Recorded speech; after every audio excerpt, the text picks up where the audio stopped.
back to SummerSlam, and I guess Brock Lesnar would be the biggest news, or you say the second biggest news? Which one? Which one was a better reaction for you? The Seth Rollins. The Seth Rollins. So Seth Rollins pulled off. It was a good show to me, dog. Like he showed out. I'm gonna come for that title. Yeah, I'm gonna get you, bitch. I'm gonna get you, bitch. I thought that's what it was.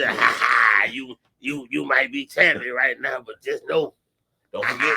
I'm gonna get you, bitch. Yeah. And next thing you know, he threw them crutches to the side. I was like, damn, that's good. Oh, that's fucking good. Like that's some hating. Even seeing Punk, the look on his face when Seth Rollins music hit, like I was like, that's some good acting, dog. I'm sorry, like.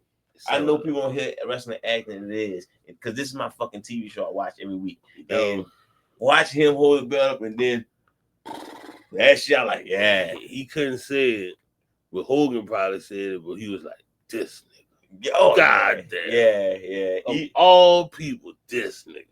Like, so he had to be in on it at the last minute or some shit, right? Who, Punk? Yeah. I mean, that probably was the plan the whole time. Yeah, I wonder how many people knew about that fucking that whole ordeal. I know Seth says 2 people, but clearly it was more than 2 people.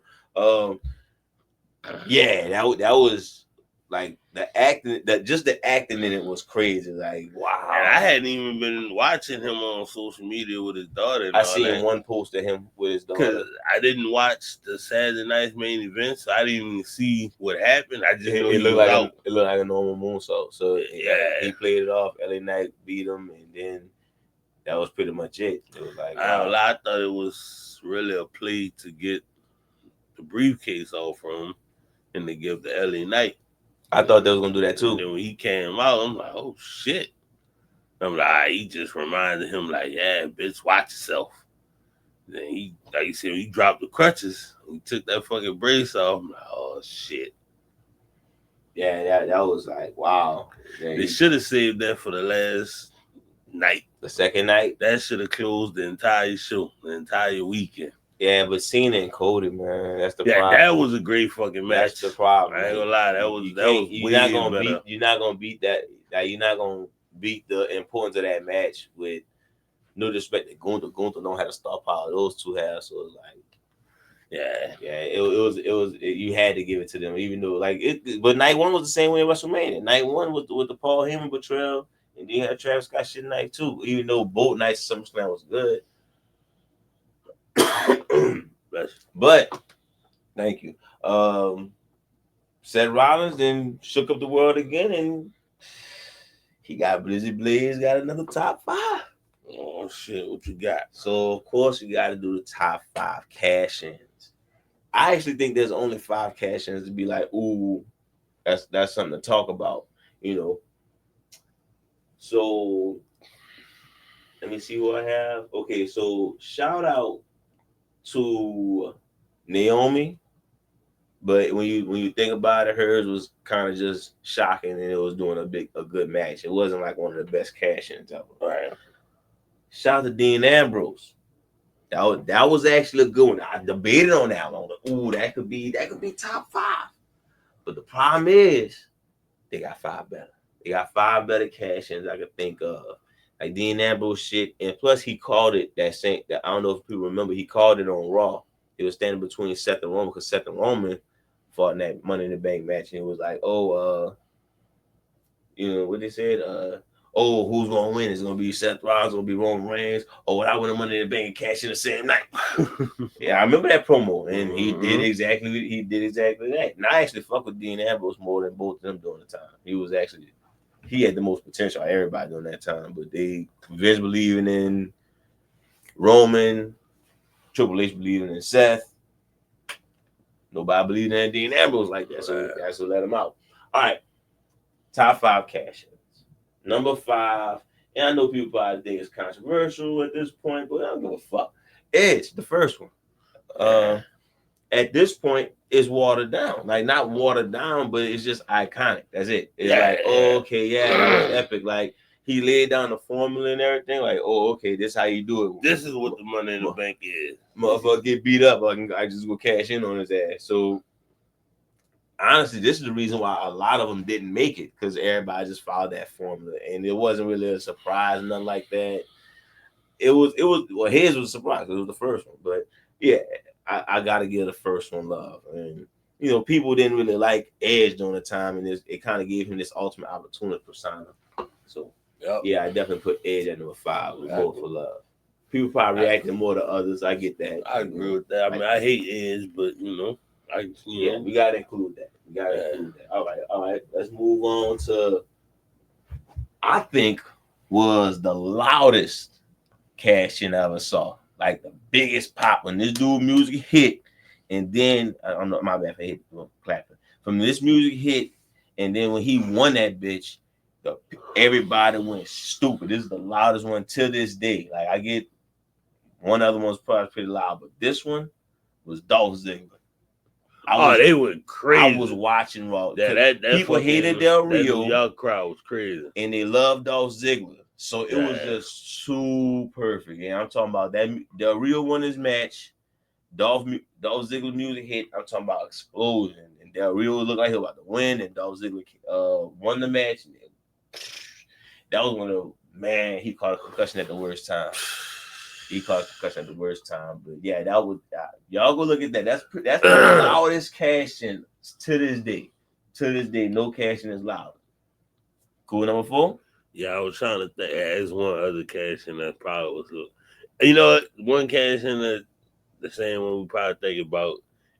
It wasn't louder, but we'll see. I think that was the loudest, but the other cash that probably was louder was Outdoors. So we'll see. We talking about the same thing. Number 3, I got RVD because he got the most gangsters one outside of Big E. Big E did it after the match too. RVD said, "Man, look, I'm cashing in on this night at my house, and I'm winning. And if not, my people jumping you." That's what happened. That's all that happened.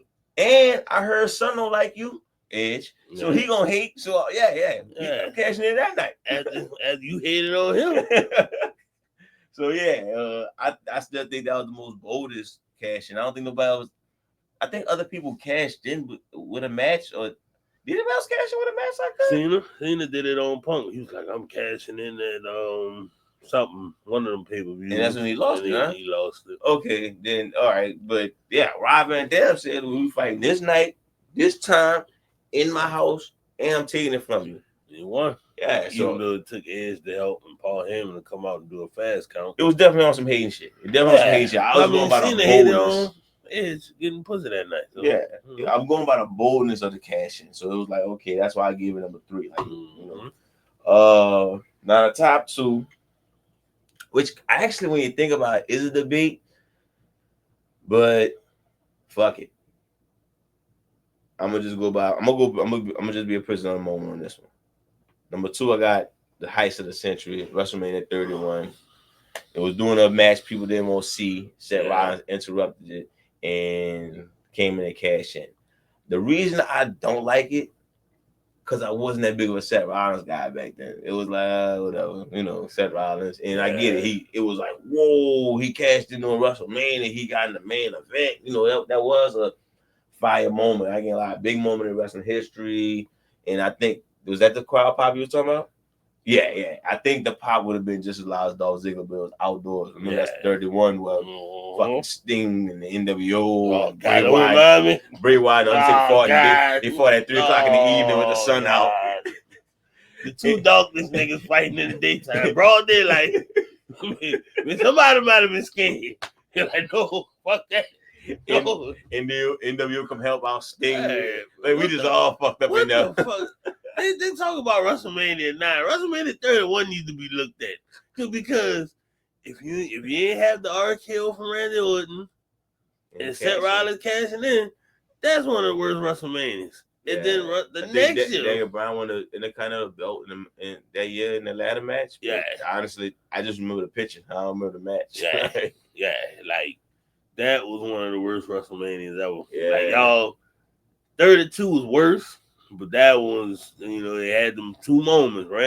Seth Rollins was the MVP of that WrestleMania. Yeah, definitely. He took the RKO and he cashed it. But yeah, I think that pop would have been crazy if been crazier than Dolph Ziggler wasn't outdoors. So it was just as a shock moment. You know, people, oh my gosh, Seth Rollins cashed in and won. So that was a standard. That was the standard. Yeah. But who'd have known faking a fucking injury would have been better? Like, damn. Yeah, that's Seth Rollins. Like, yeah, I'm coming for you. Ha ha. Next you know. Has Seth Rollins taken Edge as Mr. Money in the Bank? Have to, huh? I mean, they both cashed in twice. I know, but I guess you know how I don't really remember Edge's second one. What was Edge's second one? I was going through this. I know he won it from Kennedy, but I'm talking about the cash in. Undertaker, Batista, cage match. Taker won. Batista fucked him up. No, Mark Henry fucked him up. Yeah, see, that's not. Got the black man to do your work, and you ain't give him a title shot. So yeah, we talking the two cash-ins. I would say Seth Rollins' two cash-ins are more memorable than Edge. Like I said, Edge got the first one, but Seth got two of the most memorable ones. And maybe it's prisoner moment. Maybe it's not. Maybe when we look back, this one gonna be alright. You know, me personally, one of my favorite cash-ins was Extreme Rules 09. We was there. CM Punk, yeah. That was the most important thing. Was Jeff Hardy just won ladder match against Edge for the belt. But what they don't know is JR was walking up the stairs to do an interview with Jeff Hardy. And if you know about Jeff Hardy in 09, he couldn't talk. He still can't talk now. But I was like, oh God, they about to interview this dude. The CM Punk music hit. That was there. Yeah. That was epic. Yeah, I remember that. I remember. No. I was like, yes. I wasn't even a CM Punk guy, but I think I was more caught up in the moment of being there for a TLC match with two of the original TLC people. And then I got fire match. Then I saw Money in the Bank cash in, which I ain't gonna lie to you. If you're there live, feels awkward as fuck. It feels awkward. I ain't gonna lie to you. Like you saying 1, 2, 3, but you just watched the 20-minute match. Yeah. Oh, shit. You just undid everything you just did. Okay. Like, I get it. I'm at home watching Seth Rollins when it's like, oh, damn, you know, but I couldn't imagine being there like, damn, CM Punk fought through. Okay. Shit. Shit. The whole reason I bought tickets to this motherfucker was CM Punk winning. I got a shirt that says, congrats CM Punk on winning.